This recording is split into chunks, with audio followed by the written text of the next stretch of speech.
Hello, welcome back. I'm still not dead. Sorry I missed the last couple of weeks. Just had my anniversary with my wife, and the other week I just kind of forgot. So before we get started back with the adventures of Brynjolf and Osric in Morgansfort, I wanted to talk about a couple of things that are going to be popping up in the future.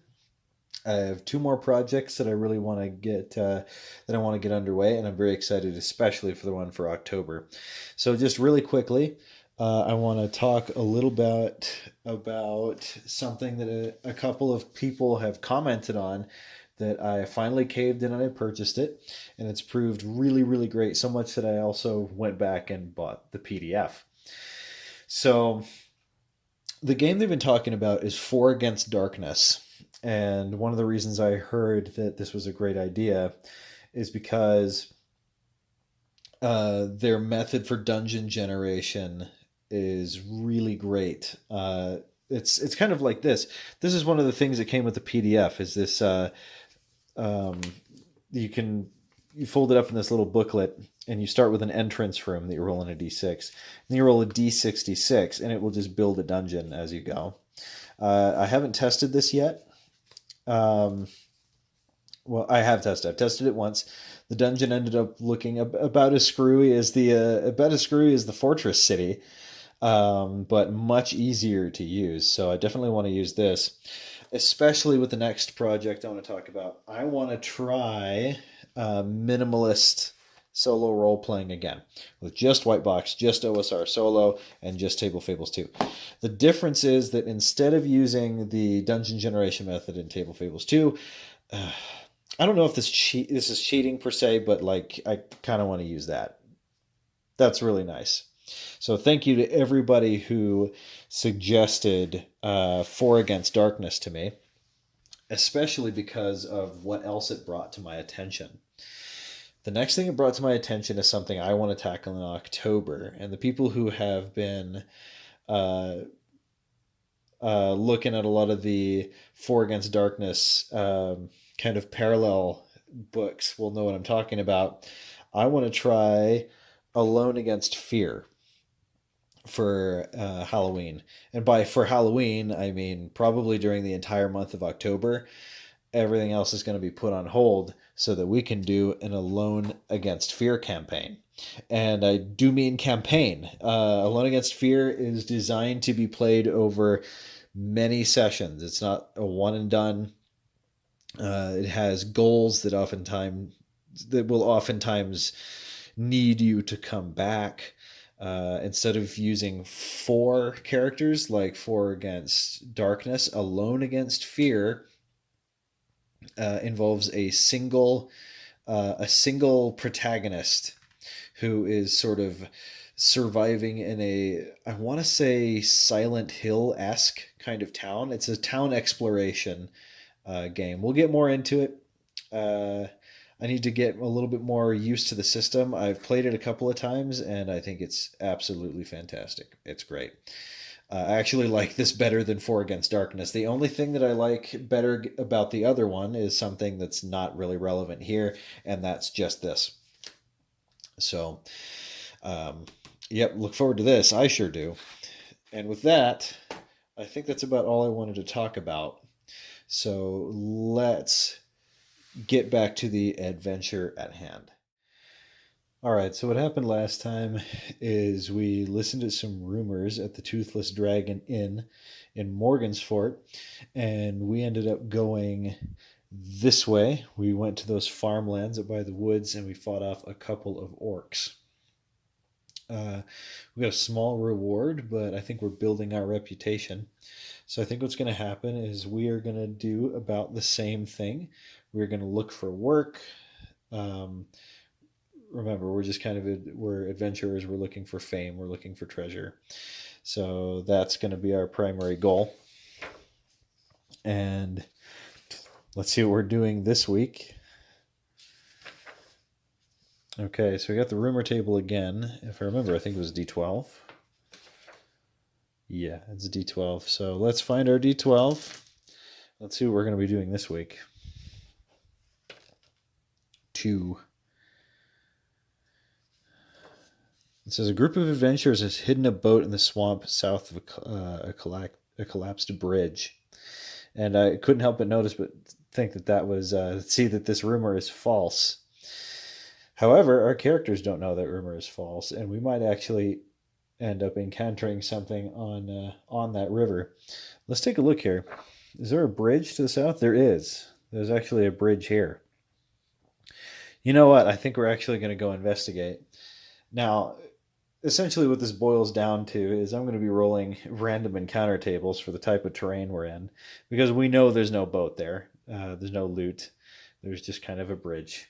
So let's look for a random encounter table and just see if we run into anything while we're going out there because we like treasure, right? I didn't see a random encounter chart in the book, so we're going to be using the one in the core book. And we're traveling alongside of what looks to be a large river. So we are going to be rolling the river or riverside encounters, and we are going to pray to whatever gods are listening that we do not roll a black dragon, because I couldn't help but spy that there on the top of the list. So this is a 2d8 chart ranging from 2 to 16, so here we go. That's an 8. We find crocodiles. Find crocodiles in the river. Seems a bit far north for crocodiles, but whatever. Crocodiles it is. I really don't think our intrepid heroes, after traveling all the way down to the river, it's not really that far. It says here that 2 squares can be covered in about 3 minutes. So it takes them a little bit to get down there, not a whole lot. I couldn't help but notice there's also a swamp territory here, which we'll have to roll for that as they're kind of searching. They get searching off this way. They find crocodiles. I don't think our heroes are gonna just be like, oh yeah, let's just brawl with some crocodiles. Totally. So instead, let's look up the swamp table. Swamp, here we go.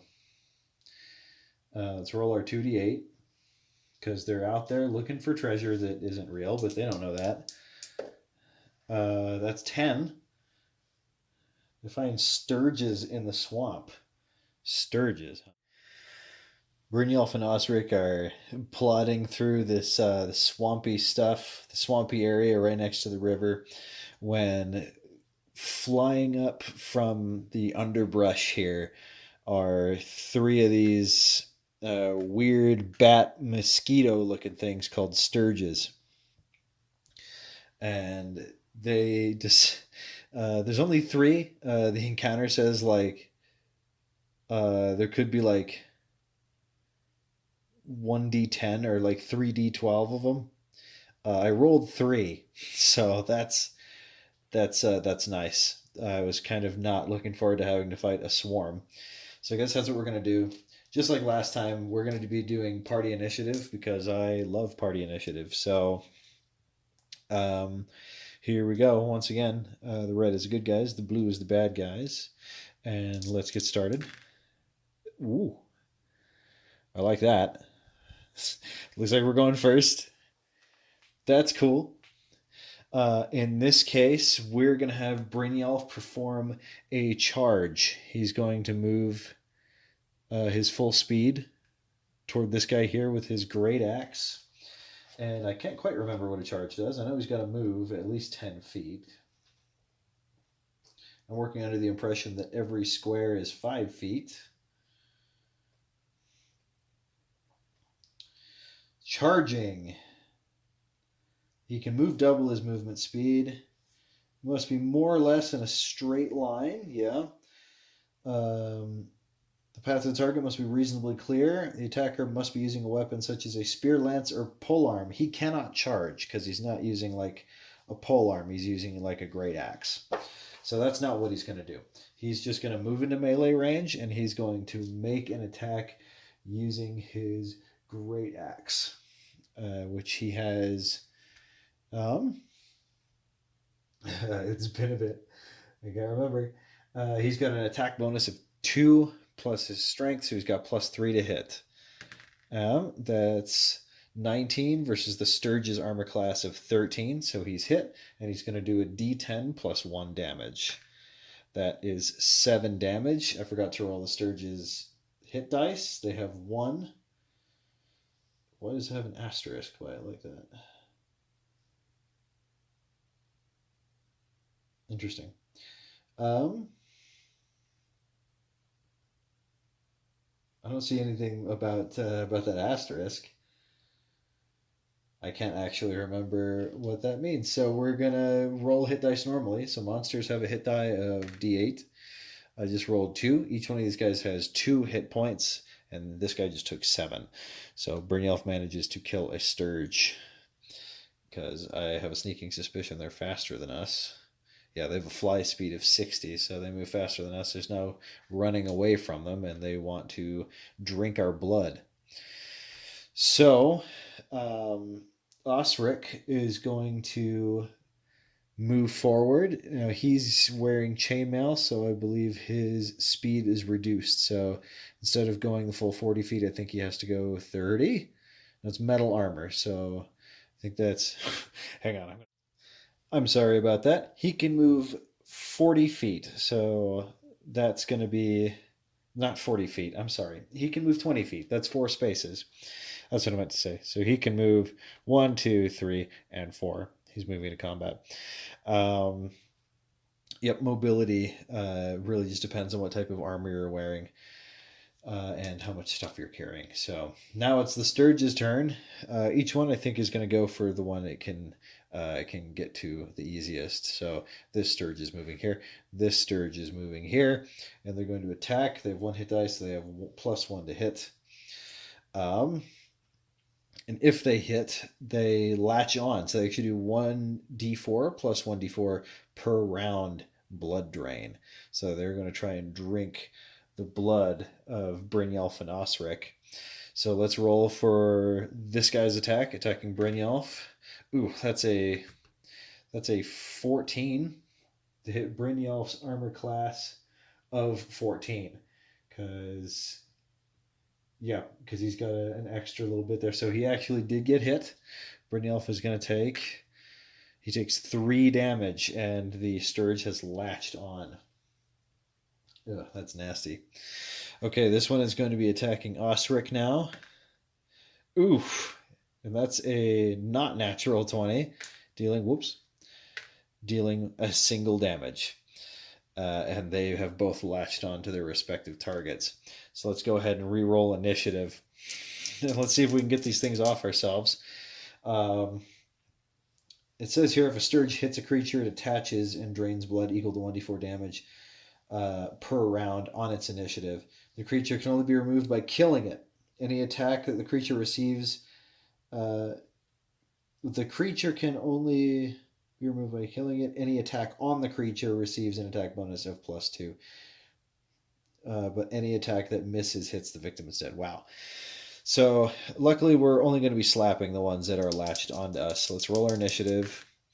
They're going first, so we're going to be taking another d4 immediately, which I will just roll collectively.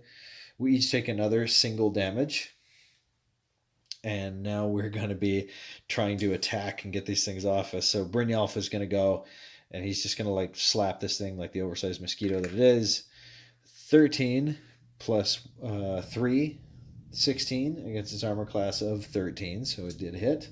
It's got 2 hit points, so I don't think we can not kill it because we have +1 damage, and if we roll a 1, that's 2, and they have 2 hit points, but I'll roll it anyway.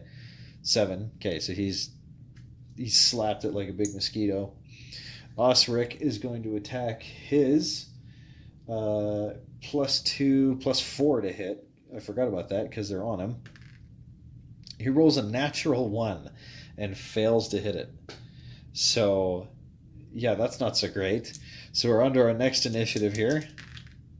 Oh, we fail again. Poor Osric is taking another single damage. Man, these Sturges kind of suck. Brynjolf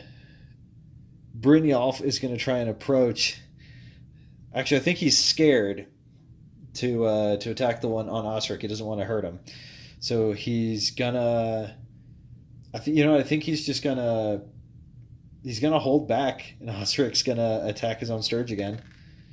With a 10 plus 2 plus 2, so that's a 14 over the 13, and his weapon is a long sword, so we're looking at a D8, and he has +1 damage, so we can't not kill it. But yeah, he manages to kill his. And we didn't even find any treasure down here, so it says these guys actually do carry some kind of treasure type D. Let's figure out what that. Just kidding. Treasure type D falls into lair. We didn't really find a lair. We just kind of found them out in the weeds somewhere.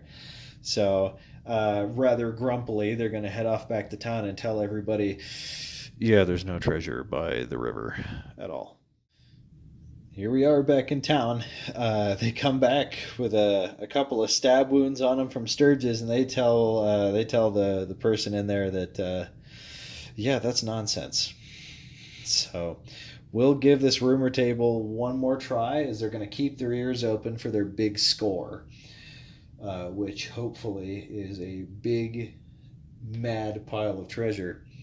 So we'll do our last roll for now. We got 4. Hostilities have broken out between the goblins and kobolds in the area. I don't know what we're going to do about that. Well, let's try one more time. 3. That's the one we got before. That's orcs are raiding areas and waylaying travelers. 6. The river around the collapsed bridge is full of giant crocodiles.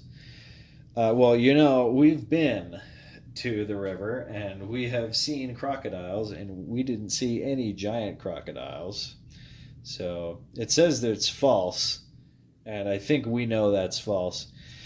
Whew, I'm not liking the answers this rumor table's given us, but let's try one more time.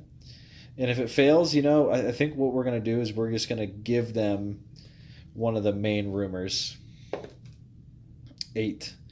Piles of magic armor are hoarded in the dungeons beneath the ancient fortress in the middle of the river.